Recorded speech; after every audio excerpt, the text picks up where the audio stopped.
నమస్తే, welcome to reflection. నేను మీ Amogh Deshapati. Operation Sindoor తర్వాత ఉగ్రవాద సంస్థలు భారీ దాడికి సిద్ధమవుతున్నాయి. కాశ్మీర్ లోయలో విధ్వంసం సృష్టిస్తున్న లష్కర్ తోయిబా, జైషే మహమ్మద్తో ఆపరేషన్ సింధూర్లో లష్కర్ కీలక కేంద్రం పూర్తిగా ధ్వంసమైంది. దీంతో ప్రతీకారానికి సిద్ధమయ్యాడు హఫీజ్ సయీద్. సింధు నది జలాల ఒప్పందం నుంచి భారత్ బయటకు రాగానే ఈ వీడియో మీకు నచ్చితే లైక్ చేయండి, షేర్ చేయండి, కామెంట్ల రూపంలో మీ అభిప్రాయం తప్పకుండా తెలియజేయండి. సేమ్ టైం మన ఛానల్ ఇంకా మీరు సబ్స్క్రైబ్ చేసుకోకపోయింటే వెంటనే సబ్స్క్రైబ్ చేయండి, పక్కన ఉన్న బెల్ ఐకాన్ కూడా కొట్టురపా. భారత్లో భారీ విధ్వంసానికి పథకం రచన చేస్తున్నట్టు ఇంటెలిజెన్స్ బ్యూరో వర్గాలు నిర్ధారించింది. పాకిస్తాన్లోని సింధ్ ప్రావిన్స్లోని బహవల్పూర్లో జైషే మహమ్మద్, లష్కర్ తోయిబా ఉగ్రవాదులు భేటీ అయినట్టు ఇంటెలిజెన్స్ బ్యూరో ధృవీకరించింది. బహవల్పూర్ జైషే మహమ్మద్కు కేంద్రం. బహవల్పూర్లోని మర్కజ్-ఏ సుభాన్ అల్లాలోనే ఉగ్రవాద శిక్షణ జరుగుతూ ఉంటుంది. పుల్వామా దాడికి కుట్ర కూడా ఇక్కడనే జరిగిందని భారత నిఘా వర్గాలు గతంలో వెల్లడించినాయి. ఆపరేషన్ సింధూర్ సమయంలో బహవల్పూర్లోని మర్కజ్-ఏ సుభాన్ అల్లాపై భారత సైన్యం దాడి చేసి ధ్వంసం చేసింది. దీంతో ఉమ్మడి ప్రతీకార దాడికి ఉగ్రవాద సంస్థలు ప్రయత్నాలు ప్రారంభించినాయి. బహవల్పూర్ భేటీలో లష్కర్ తోయిబా డిప్యూటీ చీఫ్ సైఫుల్లా కసూరి పాల్గొన్నట్టు తెలుస్తా ఉన్నది. దాడులకు సంబంధించిన పథక రచన జరిగినట్టు తెలుస్తున్నది. సుమారు 6,400 కోట్ల నగదును సమకూర్చుకునేందుకు ఉగ్రవాద సంస్థలు ప్రయత్నాలు ముమ్మరం చేసినాయి. పహల్గాం దాడికి పాల్పడిన లష్కర్ తోయిబా, ఎర్రకోట ఆత్మాహుతి దాడికి కారణమైన జైషే మహమ్మద్లు ఉమ్మడిగా దాడికి దిగాలని యోచిస్తున్నట్టు సమాచారం. ఈ సమావేశానికి ఐఎస్ఐ తరపున ఓ అధికారి కూడా వచ్చినట్టు తెలుస్తున్నది.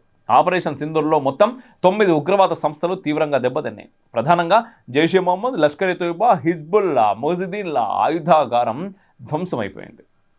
భారత భద్రతా బలగాలు, నిఘా సంస్థలు, గూఢచర సంస్థలు తమ రహస్య ఫిదాయి దళాలను మట్టుబెట్టడం, అరెస్ట్ చేయడంతో కొత్త పంతాలో దాడికి దిగాలని బహవల్పూర్ సమావేశంలో నిర్ణయించినట్టు తెలుస్తుంది. మహిళా ఫిదాయిల దళాలను తయారు చేయాలని నిర్ణయించినాయి. సుమారు 5,000 మంది మహిళా ఫిదాయిలతో జమాత్ ఉల్ మోమినాత్ పేరుట ఓ సంస్థను ఏర్పాటు చేసి పెద్ద ఎత్తున దళాలను దఫాదఫాలుగా భారత్లోకి పంపేందుకు జైషే మహమ్మద్, లష్కర్ తోయిబాలు నిర్ణయించినాయి. సాదియా అజహర్ అనే మహిళా ఉగ్రవాదిని ఫిదాయిల కమాండర్గా నియమించినట్టు తెలుస్తున్నది.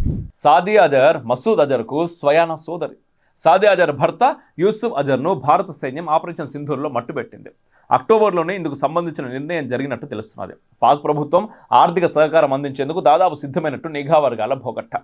6,400 కోట్ల నిధులను ఎలా సమీకరిస్తారనేది ఇప్పుడు నిఘా వర్గాలకు సవాల్గా మారింది. టర్కీ సహాయంతో టెక్నాలజీని సొంతం చేసుకునేందుకు సైతం ప్రయత్నాలు ప్రారంభించినట్టు తెలుస్తున్నది. అయితే తుర్కీయే పాక్ ప్రభుత్వానికి అధికారిక మద్దతు ఇస్తుంది, కానీ ఉగ్రవాద సంస్థలకు ఇస్తుందా అనేది తెలియాల్సినది. హమాస్, హిజ్బుల్లా, హౌతీలకు బాహాటంగా మద్దతిచ్చే టర్కీ లష్కర్, జైషేలకు సైతం సహాయం చేసే అవకాశాన్ని కొట్టిపడేయలేమంటున్నారు నిపుణులు. లష్కర్ తోయిబా, జైషే మహమ్మద్లకు మధ్య గతంలో తీవ్ర స్థాయిలో విభేదాలు ఉండేవి. ఈ రెండింటి పనితీరు చాలా విభిన్నం. లష్కర్ తోయిబా ఉగ్రవాదులు భద్రతా బలగాల స్థాయిలో శిక్షణ తీసుకోవడంతో పాటు టెక్నాలజీ, నిఘా వర్గాల తాలూకు ట్రైనింగ్ పూర్తయిన తర్వాతనే రంగంలోకి అడుగుపెడతారు. జైషే మహమ్మద్ ఉగ్ర శిక్షణలో ఆయుధాల ట్రైనింగ్ నామమాత్రంగా ఉంటుంది. మదర్సాల కేంద్రంగా రిక్రూట్మెంట్ చేస్తూ ఉంటుంది. ఈ రెండు సంస్థలు ఉమ్మడి దాడులకు దిగితే ప్రమాద తీవ్రత చాలా ఎక్కువ స్థాయిలో ఉంటుంది. మహిళా ఉగ్రవాద ఫిదాయిల కోసం దౌరా-ఏ-తర్బియత్ పేరిట 15 రోజుల ప్రాథమిక శిక్షణ ఏర్పాటు చేసేందుకు జైషే మహమ్మద్ సిద్ధమైంది. మర్కజ్-ఓ-ఉస్మాన్ అలీ అనే ఉగ్రవాద కేంద్రంలో శిక్షణ ప్రారంభించేందుకు 2 టెర్రర్ గ్రూపులు ఏర్పాట్లు చేస్తున్నాయి. దౌరా-ఏ-తర్బియత్ తర్వాత దౌరా-ఆయత్-ఉల్-నిషా పేరిట 2వ విడత శిక్షణ కార్యక్రమం నిర్వహించాలని జైషే మహమ్మద్ నిర్ణయించింది. పుల్వామా దాడి రూపకర్త ఉమర్ ఫరూక్ భార్య అఫీరా ఫరూక్ మహిళా ఫిదాయిలకు శిక్షణ ఇస్తున్నట్టు సమాచారం.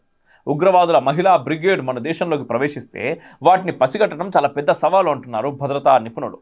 ఇటీవల కశ్మీర్, సహరాన్పూర్ దాడుల్లో కేవలం ఒకే ఒక మహిళా ఫిదాయిని బలగాలు అరెస్ట్ చేసినాయి. లవ్ జిహాద్లో భాగంగా హిందూ మహిళలను రిక్రూట్ చేసుకుంటున్న ఉగ్రవాద సంస్థలు మతం మారిన హిందూ యువతులనే ఫిదాయిలుగా ప్రయోగించే అవకాశం కూడా ఉంది అంటున్నారు. నేషనల్ క్రైమ్ రికార్డ్స్ బ్యూరో లెక్కల ప్రకారం 2019-2024 మధ్య దేశవ్యాప్తంగా సుమారు 13 లక్షల మంది యువతులు కనిపించకుండా పోయారు. వీరిలో ఎంతమంది లవ్ జిహాద్ కుట్రకు బలయ్యారనేది తెలియాల్సినది. విశ్వ హిందూ పరిషత్ లెక్కల ప్రకారం సుమారు 3,000 మంది హిందూ యువతులు లవ్ జిహాద్లో కనిపించకుండా పోయారంటున్నది. లష్కర్ శిక్షణా పద్ధతి కారణంగా ఉగ్రవాదులు మరింత భయానకంగా ఉండే అవకాశం ఉంది అంటున్నారు. అంతేకాదు, లష్కర్ దాడి పద్ధతులను ఇటీవల పూర్తిగా మార్చివేసింది. అత్యాధునిక టెక్నాలజీని వాడుతున్నది. పహల్గాం దాడిలో అడ్వాన్స్ రేడియో ఎక్విప్మెంట్ వాడింది. అంతేకాదు, పహల్గాం దాడిలో పాల్గొన్న 4 ఉగ్రవాదులు నేటికి దొరకలేదు. ఏమాత్రం దొరకకుండా దాడులు చేయాలనేది లష్కర్ ఉగ్రవాద శిక్షణలో ప్రత్యేకించి నేర్పిస్తున్నది. లష్కరే తోయిబా, జైషే మహమ్మద్లకు అంతర్జాతీయంగా నిధులు అందించే వ్యక్తులు, సంస్థలు ఉన్నాయి. ఇతర దేశాల నుంచి భారత్లోకి ప్రవేశించే మార్గాలు అనేకంగా ఈ రెండు సంస్థలకు ఉన్నాయి. లష్కరే తోయిబాపై అంతర్జాతీయ నిషేధం ఉన్నప్పటికీ నిధుల సేకరణకు అనేక మార్గాలను అనుసరిస్తున్నది.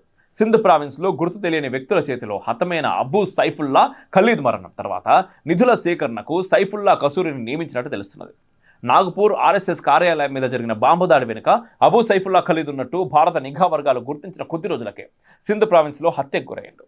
బావల్పూర్ సమావేశం తర్వాత బావల్పూర్తో పాటు రావల్కోట్లోని ఆయుధ సంపత్తిని రహస్య ప్రదేశానికి తరలించేందుకు ఉగ్రవాద సంస్థలు ప్రయత్నాలు ప్రారంభించినట్టు తెలుస్తున్నది. మొత్తంగా రెండు ప్రమాదకరమైనటువంటి శక్తులు భారత్లో మారణ హోమం సృష్టించేందుకు సమాయత్తం అవుతుండటంతో మన నిఘా వర్గాలు అప్రమత్తమైనవి.